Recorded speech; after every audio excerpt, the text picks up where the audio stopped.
दोस्तों, आज हिंदी का एक हम टॉपिक देखेंगे वर्णमाला। वर्णमाला से जितने भी संबंधित क्वेश्चन हैं जो एग्ज़ाम में आते ही आते हैं, और ये बहुत महत्वपूर्ण क्वेश्चन है।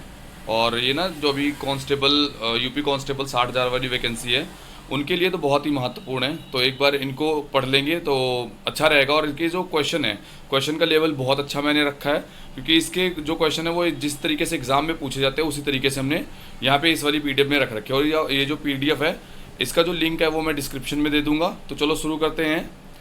पहला क्वेश्चन देखो, निम्नलिखित में से कौन सा मूल दीर्घ स्वर्ग नहीं है। अब मूल दीर्घ स्वर्ग का मतलब क्या होता है? जो हमारे दीर्घ स्वर होते हैं वो होते हैं बड़ा आ, ई, उ, इस तरीके से होते हैं दीर्घ स्वर। अब इसमें मूल का मतलब क्या है? अब देखो यहाँ पे जो ओ है, ओ हमारा दो स्वरों से मिलके बनता है। आ से मिलके बनता है और ऊ से मिलके बनता है। ठीक है, तो ये वाला जो हमारा आंसर है, ये आंसर सी जो है हमारा वो सही रहेगा ये। ठीक है, ये ओ, इसका ओ जो है वो हमारा दीर्घ स्वर, मूल दीर्घ स्वर नहीं है। ठीक है, इसके अलावा अगला प्रश्न देखते हैं।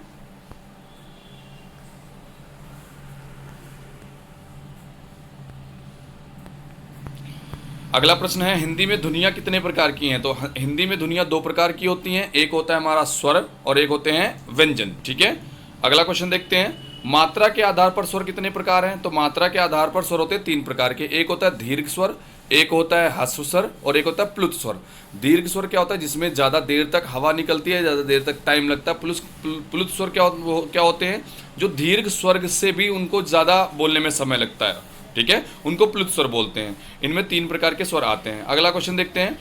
जीवा के आधार पर कितने प्रकार के होते हैं? तो जीवा के आधार मतलब जुबान के आधार पर कितने प्रकार के? तीन प्रकार के होते हैं, अग्र, पश्च और मध्य स्वर।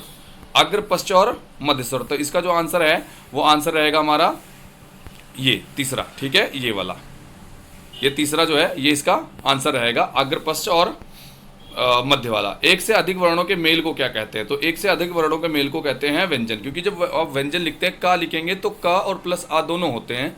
तो इसका जो आंसर है वो ए आंसर रहेगा, सॉरी इसका डी आंसर रहेगा। व्यंजन है, व्यंजन दो शब्दों से मिलकर, दो वर्णों से मिलके बने होते हैं। ठीक है, अगला क्वेश्चन देखेंगे। ई, च, छ, ज, झ, ये क्या है? एक इसका फॉर्मूला होता है ईचू यशा नाम करके। ठीक है, ईचू यशा नाम क्या होता है? जो तालव्य ध्वनियाँ होती है उनको हम ईचू यशा नाम पढ़ते हैं। तो ये जो तालव्य ध्वनियाँ हैं वो ईचू यशा नाम से याद रखेंगे।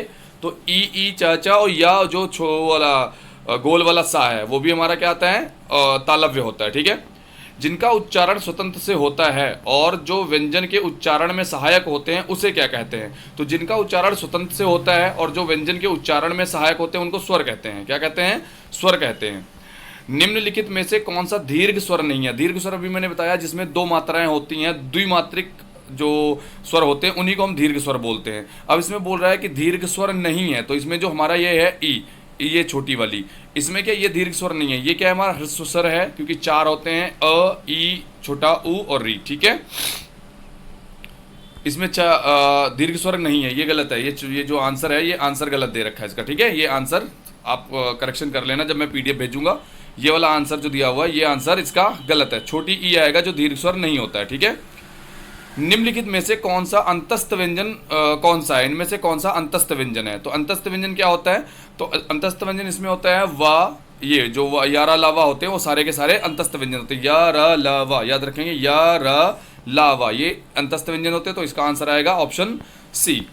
या का उच्चारण अभी ऊपर मैंने बताया ईचू यसा नाम, तो या जो होता है वो तालव्य व्यंजन होता है, तो ये हमारा तालव्य। ठीक है, तालु। ठीक है, काकल्य वर्ण क्या कहलाता है? तो काकल्य वर्ण होता है हा। हा को हम क्या बोलते हैं? काकल्य वर्ण बोलते हैं। तो इसका आंसर रहेगा काकल्य वर्ण क्या होता है हमारा? हा।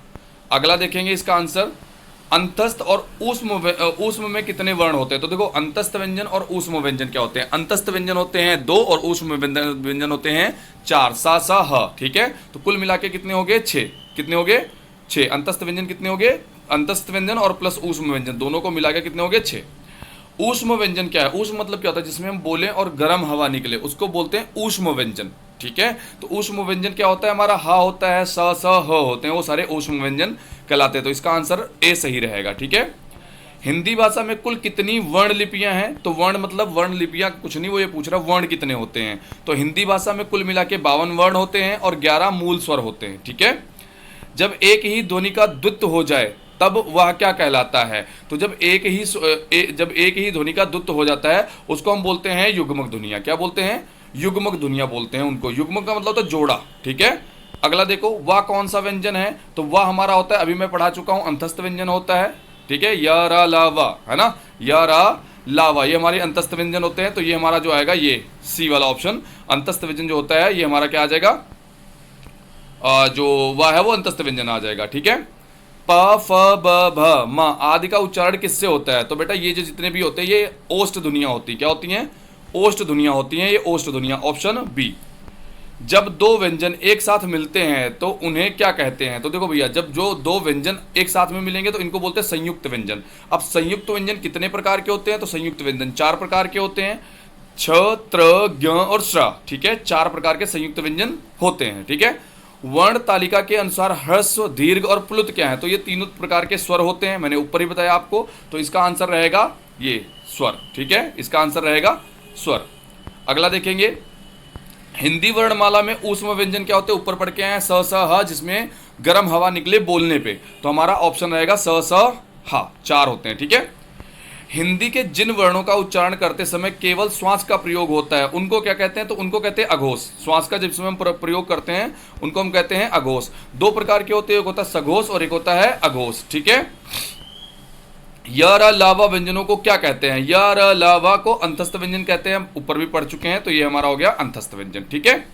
अगला क्वेश्चन देखेंगे, निम्नलिखित में से घोष वर्ण कौन सा है? अच्छा, अब घोष क्या होता है? एक होता है सघोष और एक होता है अघोष।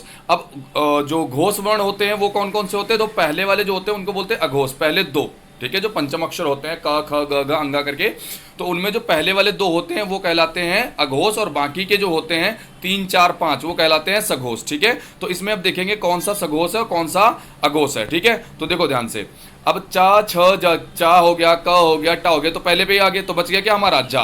तो इसमें क्या होएगा हमारा? जा। जा हमारा कौन सा है? ये हमारा आ जाएगा सघोष, ठीक है। घोष लिखा, अकेला घोष लिखा हो या सघोष लिखा हो, बात एक ही है। अघोष अगर लिखा होगा तो वो मेंशन करा होगा वहां पे।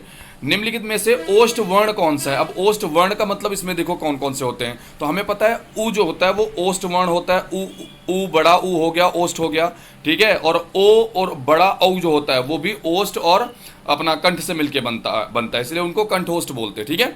अनुस्वार किसका कार्य करता है? तो अनुस्वार क्या होते हैं? जैसे हमारा अण हो गया, अंगा हो गया, ना हो गया, मा हो गया, ये क्या होते हैं? पंचम वर्ड होते हैं, ये वाले पंचम वर्ड, इनको हम क्या बोलते हैं? अनुस्वार बोलते हैं। क्या बोलते हैं? अनुस्वार। अनुस्वार का काम करते हैं, मतलब बुंदी जो ऊपर जो हम पॉइंट लगाते हैं उनको बोलते हैं, ठीक है। निम्नलिखित भाषा में मूल ध्वनियों के लिए जो चिन्ह मान लिए गए हैं या जिस रूप में लिखे जाते हैं उसे क्या कहते हैं? तो जो चिन्ह होते हैं, चिन्ह को ही हम लिपि बोलते हैं। क्या बोलते हैं? लिपि। चिन्ह को ही हम क्या बोलते हैं? लिपि बोलते हैं। निम्नलिखित में से, अच्छा लिपि से याद आया कि कभी कभी पेपर में आता है हिंदी की जो लिपि है वो क्या है? तो हिंदी की देवनागरी लिपि है, ठीक है। निम्नलिखित में से कौन सा संयुक्त स्वर नहीं है? अभी संयुक्त स्वर ऊपर मैंने पढ़ाया 4 तरीके के संयुक्त स्वर होते हैं। अब देखो संयुक्त स्वर का मतलब क्या होता है? 2 स्वरों से मिलके या संयुक्त व्यंजन, ऊपर मैंने संयुक्त व्यंजन पढ़ाया, सॉरी, तो ऊपर संयुक्त व्यंजन मैंने पढ़ाया श्र, त्र और ज्ञ और अपना छ, ठीक है। यहाँ पे पूछा संयुक्त स्वर नहीं है, तो जो 2 स्वरों से मिलके बना होता है उसको संयुक्त बोलते हैं। ए वो भी 2 स्वर से मिलके बनता होता है, जो ए है वो भी 2 स्वर से मिलके बनता होता है, ऊ जो है ये 2 स्वर से नहीं मिलके बना होता है, और ओ भी 2 स्वर से मिलके बना होता है। तो आंसर आ जाएगा बड़ा ऊ, ठीक है। आंसर आ जाएगा हमारा ये जो हमारा ये ऑप्शन है, ये बड़ा वाला ऊ, ठीक है। निम्नलिखित में से कौन सा अल्प प्राण व्यंजन है? अल्प प्राण का मतलब क्या होता है? जिसमें कम समय लगे बोलने में, उसको बोलते हैं अल्प प्राण। तो अल्प प्राण कौन सा है हमारा? अल्प प्राण है हमारा गा, ठीक है। अल्प प्राण हमारा क्या है? अच्छा, अल्प प्राण कौन कौन से व्यंजन होते हैं? पहला, तीसरा, 5वां अल्प प्राण होता है, और महाप्राण होते हैं दूसरा और चौथा, ठीक है, याद रखेंगे। निम्नलिखित में से कौन सभी महाप्राण वर्गों वाला वर्ण? अभी बताया अल्प प्राण होते हैं 1 3 5, महाप्राण होते हैं 2 4। अब इसमें देखो 2 4 कौन से हैं, ठीक है। तो इसमें आ जाएगा छ, खा, छ, ठ, ये सारे के सारे क्या हैं? हमारे महाप्राण हैं। कौन कौन से हैं? ये महाप्राण है, ओके। अगला देखेंगे, ए और ए वर्ण क्या कहलाते हैं? तो ए और ए वर्ण क्या कहलाते हैं? तो इनको हम बोलते हैं कंठ तालव्य, क्योंकि ये आ और ई से मिलके बने होते हैं। आ